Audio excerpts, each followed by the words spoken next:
Robert Pattinson's Batsuit has been revealed. You know what? Let's talk about it. There is more to it than meets the eye.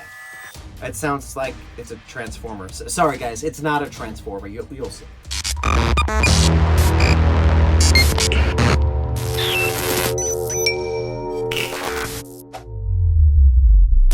Hello, one and all. Welcome to another episode of Nerd News. I'm your host, Chris Chavez. This is a show created for nerds by a nerd. And in today's episode, we are going to talk about the new Batsuit for Robert Pattinson's costume. That's right, Robert Pattinson. The footage of him wearing the costume has been splattered all over the interwebs, and now it is our turn to talk about it. I'm going to give you my takes on the suit and all the influences that have come from the comic books, essentially, to come together to make one Batsuit. But before we dive into today's Bat episode, if this is your first time here, please hit that subscribe, hit that like, and the notification bell to be notified of all future episodes.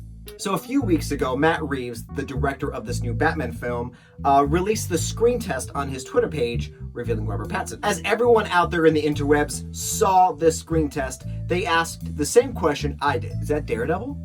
Looks like Daredevil. The screen test was shot under a red light. Not sure why, but hey, we saw the suit and that's all that matters. The suit looked very armored. It almost reminded me of the Batman Arkham games that came out a while ago by Rocksteady. But like I said in the intro, there's more to it than meets the eye. Yet again, not a Transformer. So a little warning, this is a very nerdy episode. So if you're not into comic books and or Batman, I apologize. If you are, let's keep going. So let's start with the most obvious change, and that is Batman's emblem, the one that is on his chest. Now that emblem is so iconic, and it's recognized by comic book fans and non-comic book fans around. I mean, it's Batman. You know the symbol. It's the same one that's in the sky, guys. Come on. But this rendition has been suggested that it was constructed by parts of a gun, and not just any gun. So let's go back a few years here, I think. Yes, a few years. Writer and director Kevin Smith got together with one of my favorite comic book artists, Jim Lee. They worked on a young Bruce Wayne script, and where young Bruce essentially purchased the gun of Joe Chill, which is the gun that killed his family. See what I'm getting at? Bruce takes that gun, disassembles it, and pretty much makes the bat symbol out of it. How metal is that? I realize this also can signify the Batman. In the ears? Now this obviously is a rumor, but if you look at the image really closely, it really does look like a gun. Now this is such a neat change. That comic book is fairly new, so it's kind of neat that they're taking that aspect and putting it on his chest. Yet again, that is so metal. Now the rest of the costume has a lot of different influences, so let's break this down, shall we? Now artist Lee Bermejo, I'm saying that, I might be saying that wrong. Now he depicted Batman in his comic as an armored type of Batman. You know, armored plates, sharp edges, almost similar to the one that we saw in Batman vs Superman, just a toned down version of that. Now you can tell this was influenced by the way that Batman's torso is built because it looks exactly like the comic. And I just realized I started talking about Robert Pattinson's torso. Yeah, that happened. This Batsuit also has drawn inspiration from a fantastic graphic novel called Gotham by Gaslight. Just a little FYI if you wanted to read it.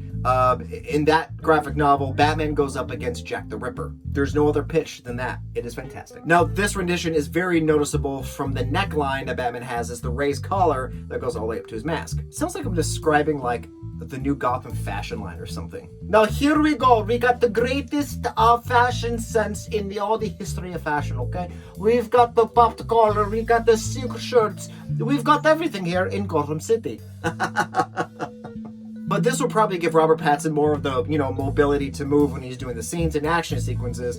You don't want a repeat of the stiff Michael Keaton oh, Joker, hold on.